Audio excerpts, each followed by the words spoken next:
Good morning, सुप्रभात, नमस्कार, सत श्री अकाल और आदाब दोस्तों। ये है आपका अपना प्रिय आरजे आदि आदि का शम मुंबई चंपानु सर आपके लिए लेकर आया है आपका मनपसंद programme positive karma. Episode number है 230। आज दिनांक है 24 दिसंबर और दिन है वीरवार।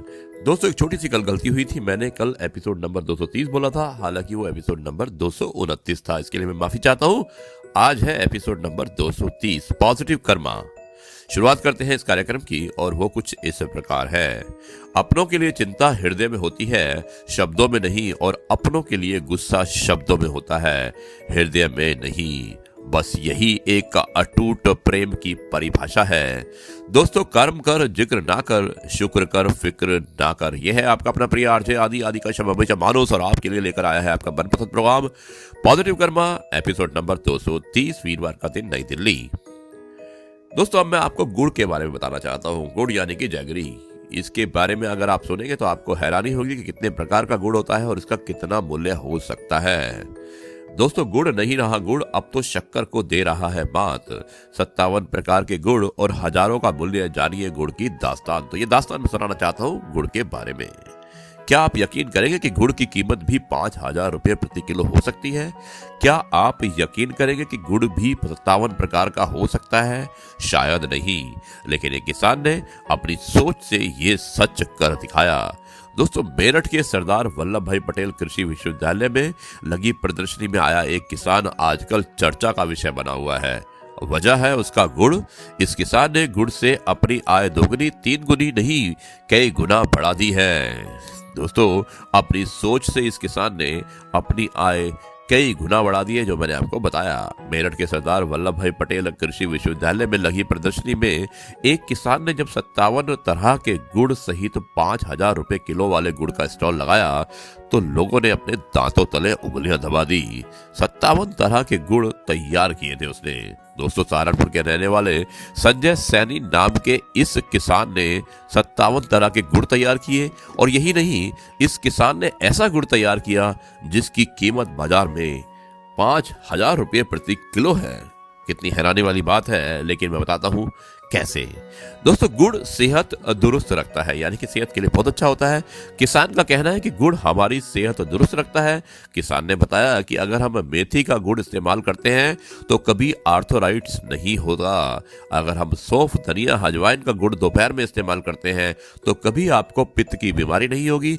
और शाम को अगर हम लौंग, जावित्री, सोंठ, काली मिर्च का गुड़ इस्तेमाल करते हैं तो कभी कफ नहीं होगा। 5,000 रुपये प्रति किलो वाले इस गुड़ की कीमत। दोस्तों, इस किसान ने सुगंधा स्वर्ण भस्म वाला गुड़ भी तैयार किया। स्वर्ण भस्म वाले गुड़ की कीमत 5,000 रुपये प्रति किलो है। हींग और जड़ी बूटी वाला गुड़ भी इस किसान ने तैयार किया, और यही नहीं, ड्राई फ्रूट वाला गुड़ भी इस किसान ने तैयार किया, जो हाथों हाथ बाजार में बिक रहा है। किसान के पास विभिन्न राज्यों से गुड़ के ऑर्डर आ रहे हैं। संजय सैनी का कहना है कि अब तो उनके गुड़ की डिमांड लोग अपने घरों के फंक्शन में भी करने लगे हैं। दोस्तों, इस गुड़ को जिसने भी खाया उसने वाह वाह किया। पीएम मोदी के सपनों को साकार करना है, ये वो कहता है। संजय सैनी ने जब किसान आंदोलन के बारे में पूछा तो जवाब मिला कि साहब, हमें इतना वक्त नहीं है कि हम जाकर नारेबाजी करें। हमें तो पीएम मोदी के सपने को साकार करना है और अपनी आय को कई गुना करके दिखाना है। इस किसान ने अपनी सोच से एक किसान और एक मिसाल कायम की है। इस किसान ने अन्य किसानों को भी सीख देनी चाहिए कि आय दुगनी या फिर कई गुनी कैसे की जा सकती है। दोस्तों, मुझे उम्मीद है कि आपको समझ में आया होगा, अच्छा लगा होगा। ये गुड़ के कितने बड़े भाव हो सकते हैं, ये आपने सोचा नहीं होगा। आरजे आदि आदि का शम हमेशा मानू सर आपके लिए लेकर आया है आपका मनपसंद programme positive karma. Episode number है 230। It's not very hard to sacrifice everything for someone, but it's hard to find that someone who respects you sacrifice. दोस्तों, आपकी समस्याएं आपको रुकने का संकेत नहीं देती, बल्कि वो लक्ष्य के रास्ते का मार्ग दर्शक होती है। कांटे समझ रहे थे कि हमारा ही दबदबा है और शाखें झुकी हुई थी फूलों के बोझ से। आरजे आदि आदि का शब्द मुंबई चाप मानूस। दोस्तों, दुश्मन हमेशा दमदार लोगों के होते हैं। दुश्मन हमेशा दमदार लोगों के होते हैं और कमजोरों से तो लोग सहानुभूति रखते हैं। इसलिए अगर आप के दुश्मन हैं तो आप समझ लीजिएगा कि आप दमदार हैं, कमजोर नहीं। सहानुभूति की जरूरत नहीं है आपको जरूरत है अपने दम को दिखाने की। जो लोग मन में उतरते हैं उन्हें संभाल कर रखिए, जो लोग मन में उतरते हैं उन्हें संभाल कर रखिए, और जो मन से उतरते हैं उनसे संभल कर रही है। आरजे आदि का शब्द हमेशा मानू सर आपके लिए लेकर आया है आपका मनपसंद प्रोग्राम पॉजिटिव कर्मा। मिलता हूं एक छोटे से ब्रेक के बाद में एक अच्छी सी कहानी लेकर, जाइएगा मत। आता हूं एक छोटे से ब्रेक के बाद में।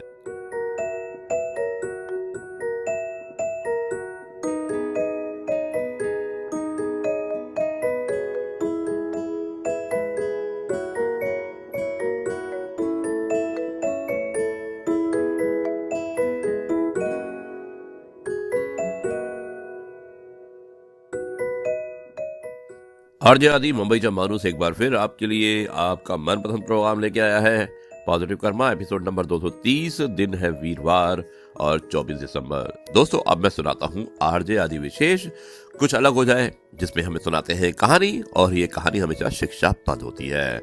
आज की कहानी भी कुछ इस प्रकार है और मुझे उम्मीद है कि ये कहानी पसंद आएगी। और कहानी का शीर्षक है जो बीत गई वो बीत गई।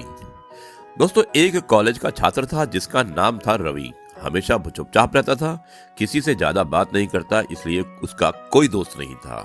वो हमेशा कुछ परेशान रहता था, पर लोग उस पर ज्यादा ध्यान नहीं देते थे। एक दिन क्लास में पढ़ रहा था, उसे गुमसुम देखकर अध्यापक महोदय उसके पास आए और क्लास के बाद मिलने को कहा।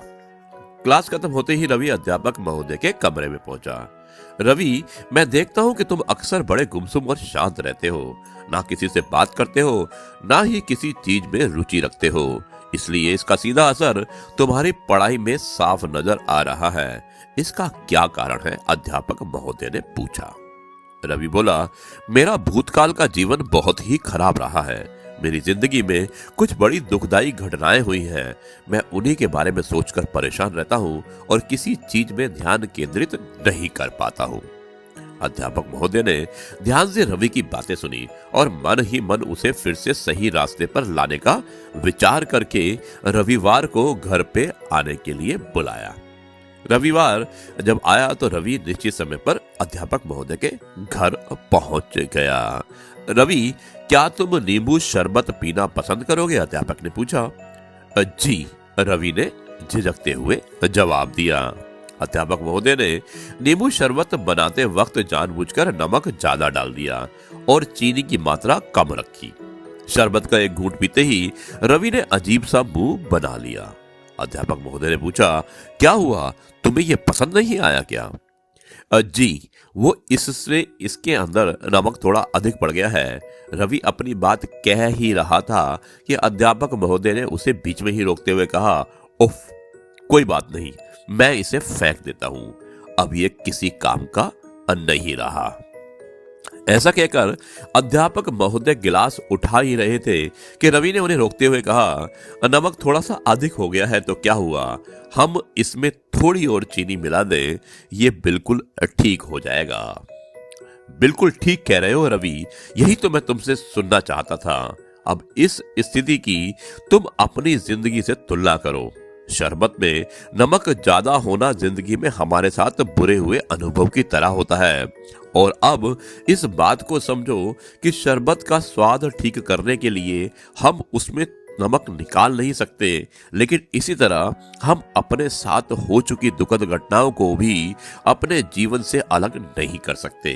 पर जिस तरह हम चीनी डालकर शरबत का स्वाद ठीक कर सकते हैं, उसी तरह पुरानी कड़वाहट और दुखों को मिटाने के लिए जिंदगी में अच्छे अनुभवों की मिठास खोलनी पड़ती है। यदि तुम अपने अतीत का ही रोना रोते रहोगे तो ना तुम्हारा वर्तमान सही होगा और ना ही भविष्य उज्जवल हो पाएगा। अध्यापक महोदय ने अपनी बात पूरी की। रवि को अब अपनी गलती का एहसास हो चुका था। उसने मन ही मन एक बार फिर अपने जीवन को सही दिशा देने का प्रण बना लिया।